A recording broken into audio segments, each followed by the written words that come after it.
Hey homies, it's Taylor and Atlas, and we're here to talk to you about how I lost 35 pounds after having him without exercising and really without even trying to lose weight.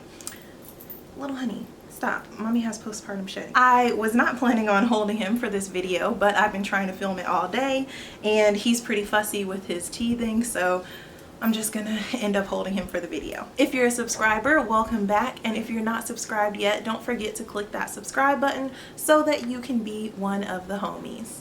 Let's get straight into the video. Like I said, I haven't exercised since he was first born, and yes, he's almost 8 months old, and yes, that means I'm trifling, but I'm gonna try to start working out soon. In the meantime, this is gonna help you out. So how did I lose all this weight without exercising?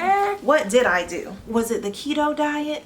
Was it flat tummy tea, paleo, Whole30? None of that. When Atlas first came home from the NICU, I noticed within a couple of days that his diapers weren't really looking right.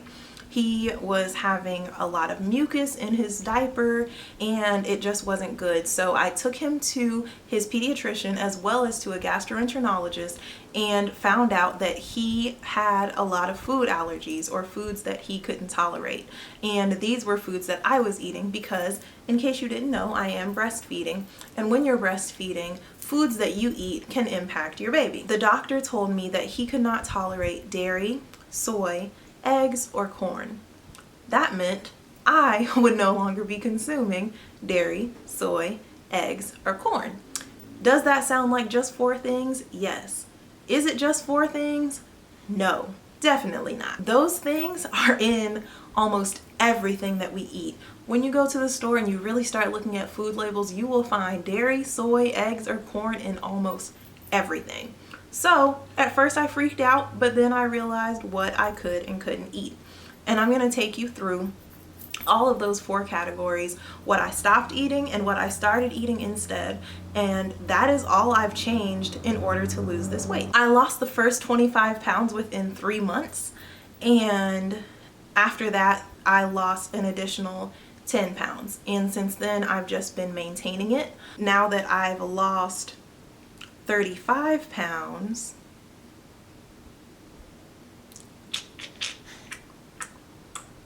yeah, I am over 25 pounds below my pre-pregnancy weight. So I am very happy with this weight loss and my new healthy lifestyle and eating habits. Dairy, obviously I cut out milk, and I also cut out any milk-based product. Cheese, butter, ice cream, sour cream, anything creamy, Alfredo sauce, all of that was cut. Dairy is hard because dairy is just so good. Ice cream is everything. Cheese is so good. Like, I had to find substitutes so that I could still get my life. So since I cut out butter, I'd use a butter substitute, and the one that I use is by Earth Balance, and I'll go ahead and put a little picture of the stuff that I use here, and I'll leave links to it in the description box as well. If they're sold on Amazon, they should be, because you can get most of this stuff at Whole Foods. And that was one of the things that helped me, going to Whole Foods and just looking around and figuring out all of the things that I could try. And there was definitely some trial and error to it, so don't be afraid to try some things that you haven't had before. And then for ice cream, instead of having, you know, dairy ice cream, I would have coconut ice cream or almond milk ice cream. And the best that I found are by the So Delicious brand, and those also don't include soy. So I like to get their ice cream bars. They have tubs also, but to me the bars are better because you're already expecting it to be kind of hard. When you have it in the tub, I feel like I can tell that it's not the right consistency, so I really like to get their dipped ice cream bars. And then for milk, I really wasn't drinking milk. I would have some milk on cereal or something like that, but now I don't really eat cereal because of the corn. But if I were to have cereal, I would just use coconut milk or almond milk. What I do use milk in are my smoothies, and I usually have those a couple times a week, and I usually use coconut milk in those. When you go to restaurants, you have to be strategic and careful. I always find out wherever it is that we're going, and I'll look at the menu beforehand. You can even call the restaurant if you have questions, if you're going to be cutting out all of these things from your diet, because you never know what's going to be in something. Sometimes a sauce could have mayonnaise in it or something like that, and you just need to be diligent in finding out, especially if it's for the health of your child. If it's just for a diet, it's not as serious, but for health reasons, I do like call restaurants ahead of time and find out what's in something if I can't just figure it out from the menu online. And I always know what I'm eating before I go. So for eggs, obviously I've cut out all eggs, and this one was really hard for me because the day before I found out that he was allergic, I had had an egg salad sandwich.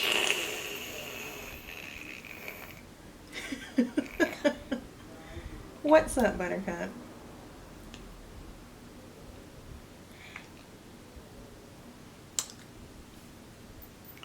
Eggs, I love eggs. And the day before I found out, I had actually had an egg salad sandwich, and I like to eat scrambled eggs. I like poached eggs. Like, eggs are just so good to me. So I just don't have any eggs. I didn't try the egg substitutes or anything like that. I don't know. I just feel like I don't miss them that much. In the beginning I kind of did, but it's not a big deal. Plus, a lot of those will have soy in them, so boo, you're not about to have those anyway. The other big thing with eggs to cut out is mayonnaise. And the way that I will replace mayonnaise in things is with avocado. So if I have a sandwich, I'll put some avocado on there. I've even made chicken salad with avocado instead of mayonnaise, and it's actually very good.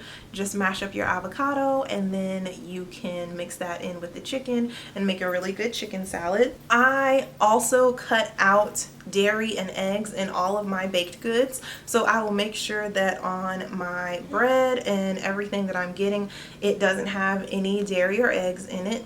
And I actually will make a lot of vegan baked goods because it's just easy to look them up that way and not end up with the eggs or the dairy. Usually I'm substituting my butter for coconut milk, and I'll substitute the eggs for some unsweetened applesauce. And that's how I'll do my baked goods. I do make bread at the house sometimes, and usually that's just with a little bit of vegan milk or water.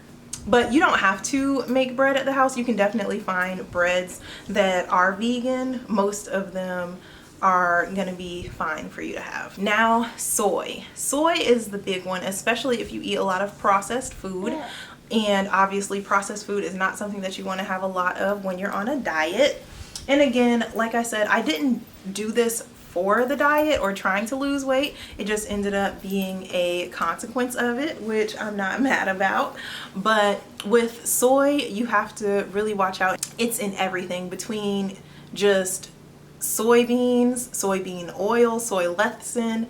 It's all over the place. I actually don't eat a lot of processed foods regularly. Sometimes a little snacks like granola bars and stuff like that. So I did have to change those up, and instead of getting the ones that I was getting before, now I use fig bars because they don't have any corn syrup or soy in them. And soy sauce is probably the biggest one with soy, unless you eat tofu and stuff like that.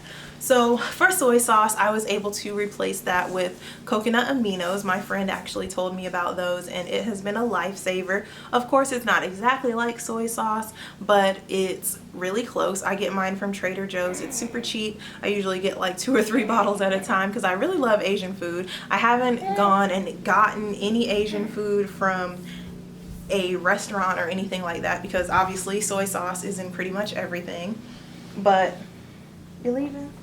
But I'll make my own teriyaki sauce with the coconut aminos. They're a little bit sweeter than your regular soy sauce, but you might just have to add in some of the other flavors to balance it out. So I'll make my own teriyaki sauce with the coconut aminos, some ginger, garlic, and stuff like that, and then I'll have a stir fry. The other thing I forgot with soy is that soybean oil is everywhere. It must be like the cheapest oil, because when you look at a salad dressing, 9 times out of 10 it's soybean oil. So I didn't really find any salad dressings that I wanted that weren't soybean oil. I started making my own salad dressing. If you don't want to make your own salad dressing, there is a really good fig and balsamic dressing at Trader Joe's, and then Whole Foods has a lot of dressings that don't have soy in them, but the Whole Foods and the Trader Joe's are not super close to me. So after I used those up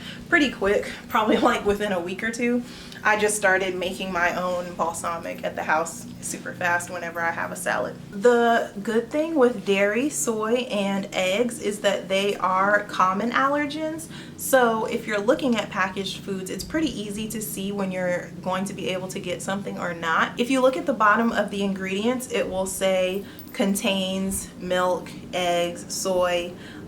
Wheat is another one of the common allergens as well. Not one that I cut out, but just a common allergen that you'll see there, and that will be in bold right at the bottom. So you don't even have to go through the entire ingredients list before you can see that that's something that you're not going to be able to eat. So cutting out processed foods was the biggest one with soy.